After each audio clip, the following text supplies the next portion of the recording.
Welcome to Making the Case. I'm your host, Yodit Tewolde. We begin with the outrage over the racial makeup of the jury in one of the most high-profile and consequential trials, one that's become part of the broader reckoning on racial injustice in the criminal legal system. The jury will be in place and sworn in, ready to hear the facts and evidence in the trial of Travis McMichael, Gregory McMichael, and William Bryan, the three men accused of murdering Ahmaud Arbery, starting out with opening statements scheduled to begin tomorrow.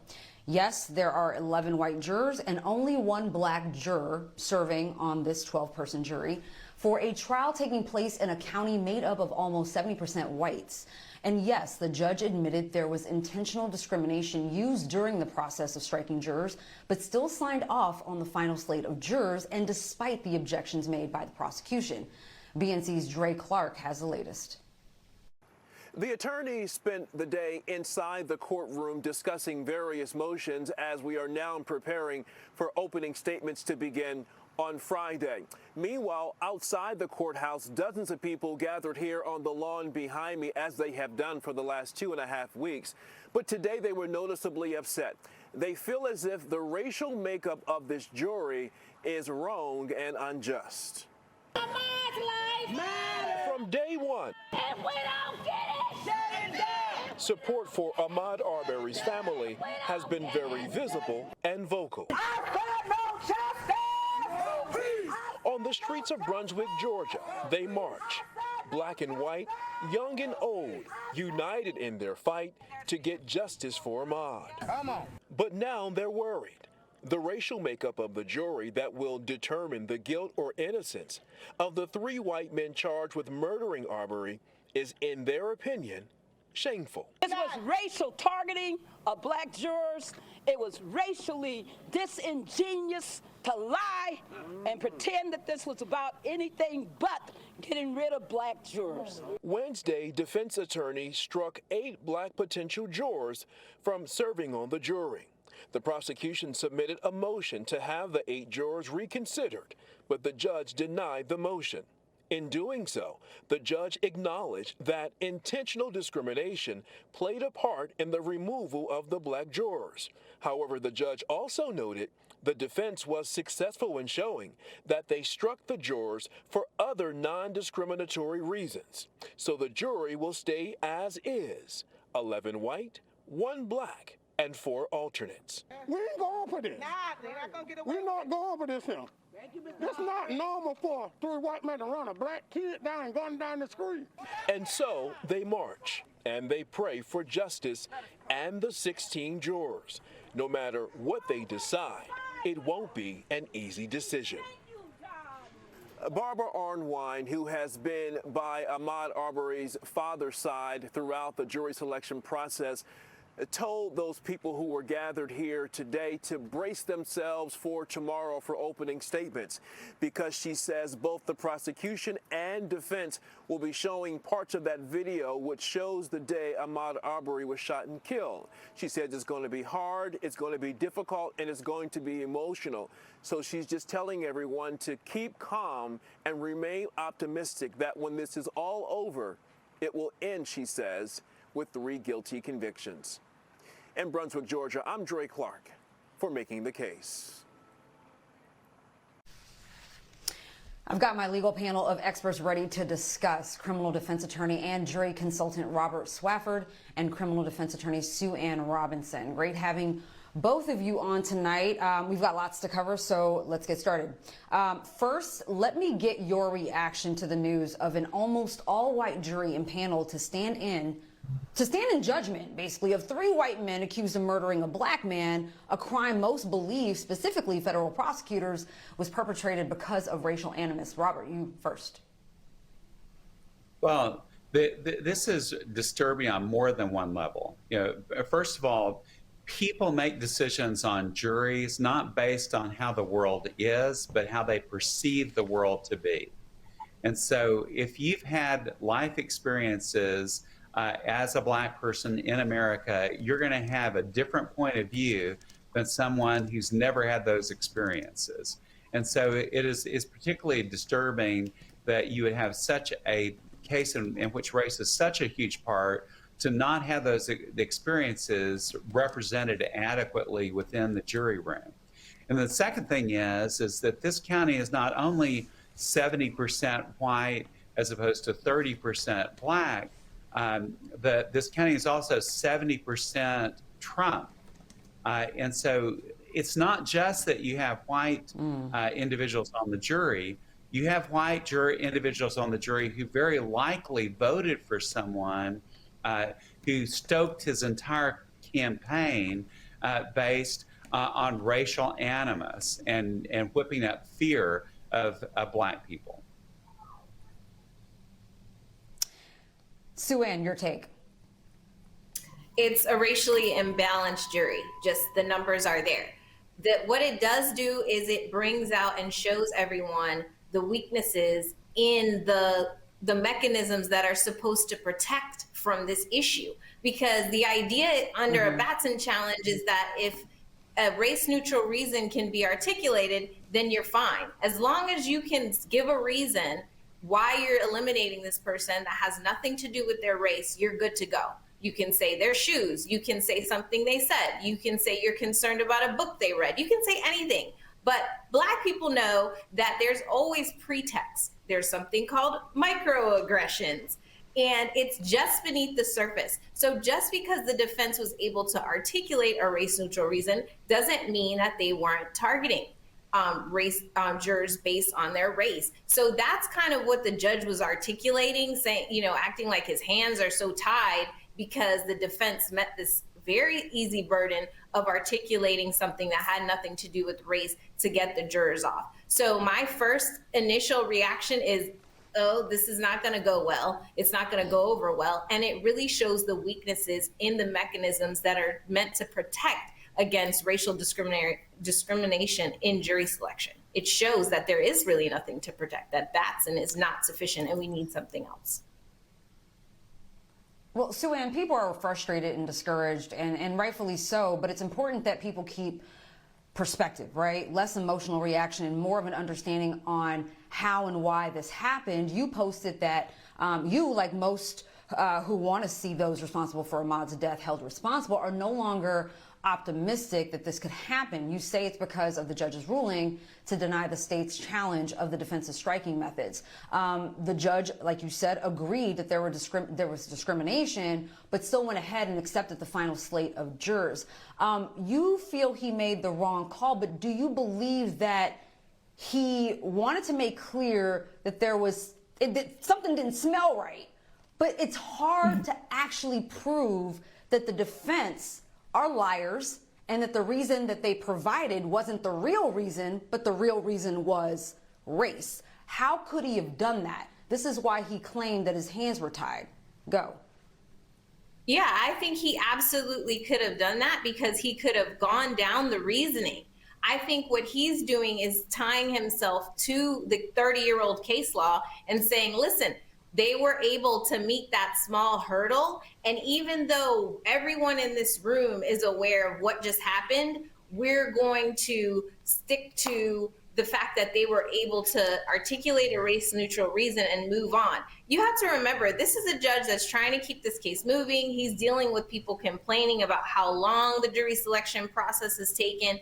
And personally, I feel like the jury selection process could have taken a few more days if necessary. They could have called more jurors in if necessary. Whatever needed to be done to restore the community's confidence in this case and that justice is going to be served is what he needed to do. It's a high-profile case in a very interconnected community, and it deserved more.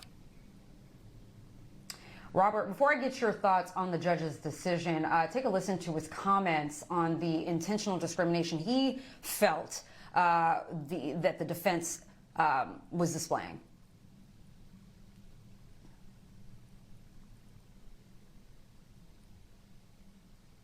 We don't have a soundbite. Okay. Well, let me get your take. To Sue Ann's point, Robert, how does a judge make such a ruling when he says on the record that there's evidence of intentional discrimination on the part of the defense?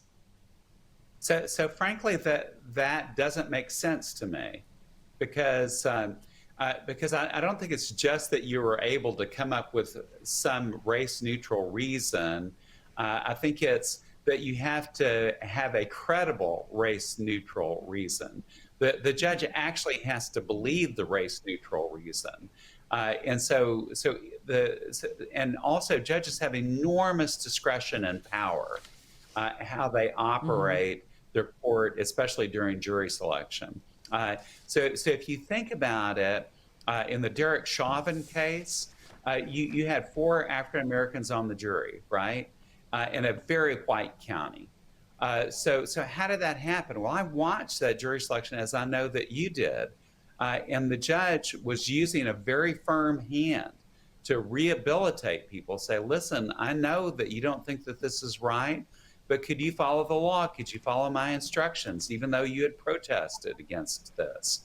You know, even though you had posted an experience, like he was really working to hold on to people, as well as getting rid of people who maybe, you know, didn't come out and say, well, yes, I'm racist, because that never happens.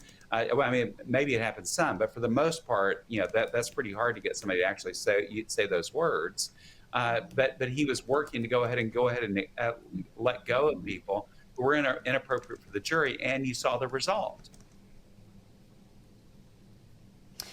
Sue Ann, listen, I get the logic of having people who look like you and who may have lived through the same experiences as you voting in a certain way that's favorable to your side. But as the saying goes, all skin folk ain't kinfolk, right? We're assuming that having black jurors in cases where the alleged perpetrators are white and victims are black, that somehow that guarantees a guilty verdict. You and I know that isn't true. In fact, one case that stands out, which perfectly illustrates this point, is the case of Ahmaud Diallo. In 1999, 4 New York City police officers fired 41 shots at Diallo, killing him. They were charged with second-degree murder and reckless endangerment. 4 of the jurors were black, yet the 4 white officers were acquitted of the charges. So my question to you is it fair for folks to already discredit this jury before they've even heard a shred of evidence because most of them are white?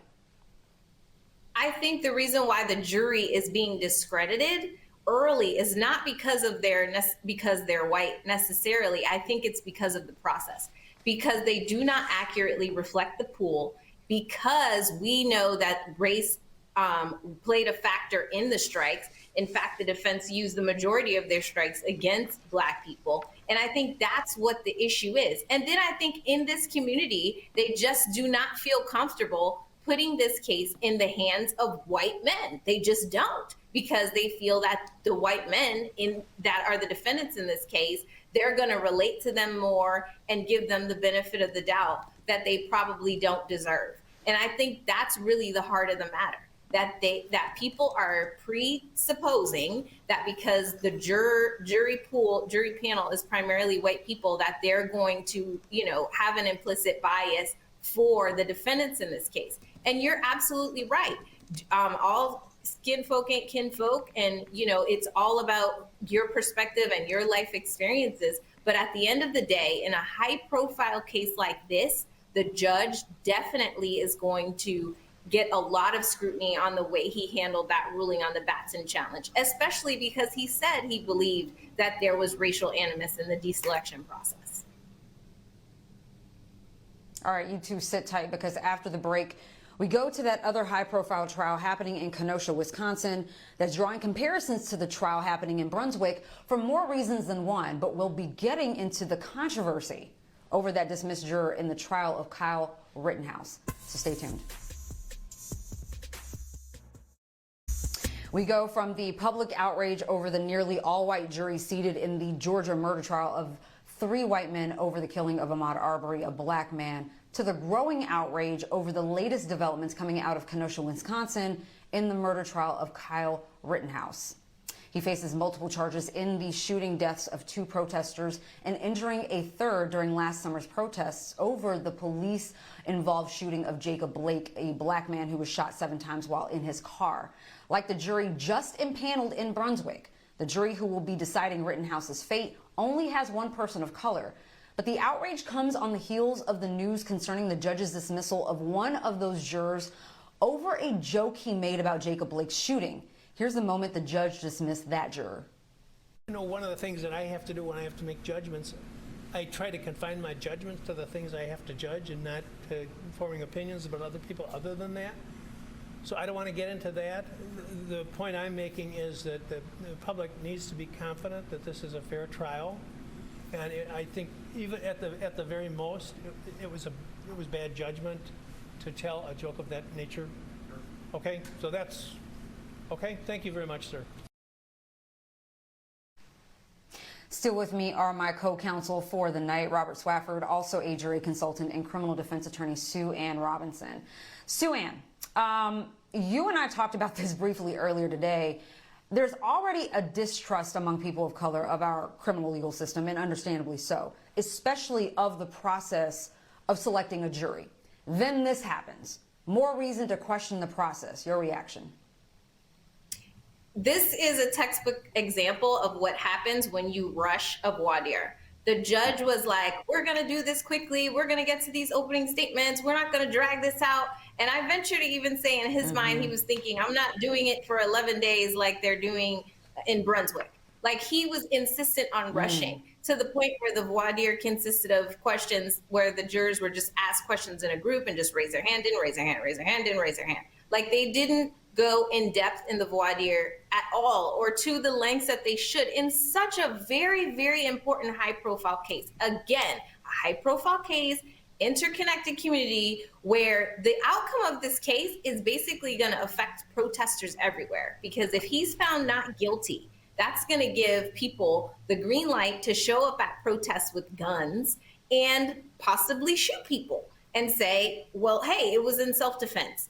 And so this is such an important case. So for the judge to say, listen, this is about efficiency and we got to hurry up and pick this jury. And then the textbook example of what happens if you rush the process happens. You get that sniper juror that has bias all over them to the point where he makes not just inappropriate, okay, wholly disrespectful and wrong, says something so deeply disturbing to the deputy. I mean, this is what happens. This is why you don't rush the process. This is why it takes time to pick a jury and to make sure that you have jurors that are sitting there that can fairly and impartially look at the facts of the case. Robert, according to the Chicago Tribune, the so-called joke was, quote, why did the Kenosha police shoot Jacob Blake seven times? Reports are unsure if the punchline was actually delivered, but according to the assistant district attorney who's prosecuting the case, Thomas Binger, the punchline was, quote, because they ran out of bullets. Now, this juror clearly displayed inappropriate and disgusting behavior, and fortunately for the prosecution and the families related to the alleged victims, this juror was dumb enough to publicly air out his thoughts. Now, Robert, the concern now isn't what he said. Some aren't even surprised. But how many of the other jurors on this jury feel the same way who won't be dumb enough to publicly say so? Yeah, well, so just to build on what our other guest said, she's absolutely right that in a case like this, the idea that you would be able to do a sufficient jury selection process, voir dire process in a day is just absurd. And people were asking me about this before, and I said, no, that's just not going to happen. You know, the judge says he's going to complete it in a day, and I've been in cases where a judge says that we're going to complete it in a day, and then we end up there the next day and the next day because it just isn't going to happen, right? But he had to have really pushed it. And there are ways that you can do this properly.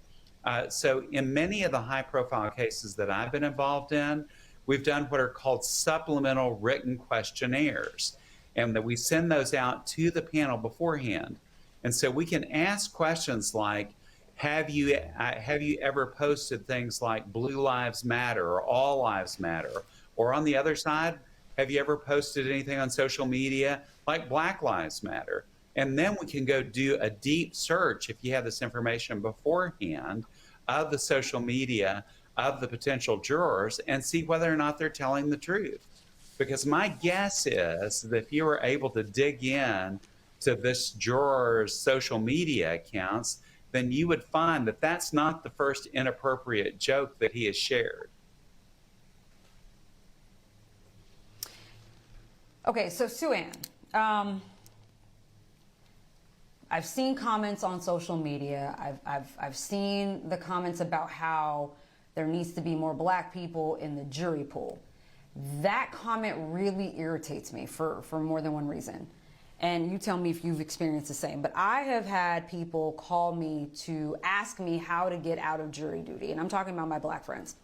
And understand, nobody wants to spend weeks on end, in a courtroom judging a case when they've got real stuff happening in their own lives that they need to take care of. Got it.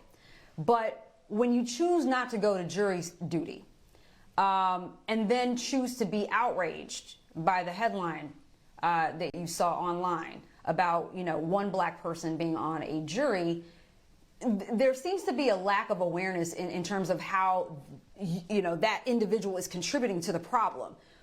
Black people are incarcerated at higher rates. We're arrested, prosecuted, and convicted at higher rates. That alone is why a lot of us can't serve as jurors. So when you get an opportunity, when you get that summons in the mail, go to jury duty. Your thoughts? Period. What you just said. And I think it's also important to say that when you show up for jury duty, understand that your life experiences as a black person, your interaction with police, your possible support of Black Lives Matter does not disqualify you or prevent you from being a fair and impartial juror. Those things just inform you. You can be a fair and impartial juror if you've had a bad experience with a police officer, and probably a better juror because you're viewing the police officer, their testimony, things that they did, their activities, as another human person, as opposed to some sort of superhero or some unrealistic thing that, is in the heads of people sometimes that haven't had real interactions with police officers. So that's really what I try to explain to prospective black jurors is like, when we're there in jury selection, we can never say, hey, I need you here. But I've heard, I can't sit as a juror because it's against, I can't judge any man, which I think is like a Tupac quote. I can't stand in judgment. Only God can judge someone. Things like that that are rampant in our community. And we have to understand the importance of jury duty. It's our civic duty to each other. It's our civic duty to ourselves. And as you stated so perfectly, we are the ones most affected in the criminal justice system. Even in civil cases, when we have the big police excessive force cases, we need jurors that can evaluate the police conduct for what it is. And if we're spending time trying to get off the jury because we need to go watch someone else's kid, or because a lot of times I have a lot of teachers that want to get off the jury because they have to do testing for their kids. And I can't sit there and say, hey, we need you to help this person here, or this person that's lost their life at the hands of police excessive force. But it's so important to understand that your life experience doesn't force you to not be on the jury. It actually probably makes you a more fair and impartial juror. Robert, I've got time for one last question. I'm going to give you the last word. Well, so here's what I say to people is that if you show up and are on a jury for a week or 5 days or 2 weeks or whatever it is, and then I ask you 20 years from now, hey, what were you doing in the first week of November? If you were on a jury, you'll know, and you'll be able to tell every detail of what happened. If you did what you had already planned on doing that week, you'll have no idea. It will be one of the most significant and remarkable and rewarding experiences that you can do. It's something I would love to have the opportunity to do that I will never be on. I'll never be on a jury because everybody's going to strike me. But if you have an opportunity to do it, you should do it. I have yet to be summoned for jury duty, and it has been a dream of mine to just be called. That's it. So I'm with you, Robert. Robert Swafford, Sue Ann Robinson, thank you both for joining me tonight.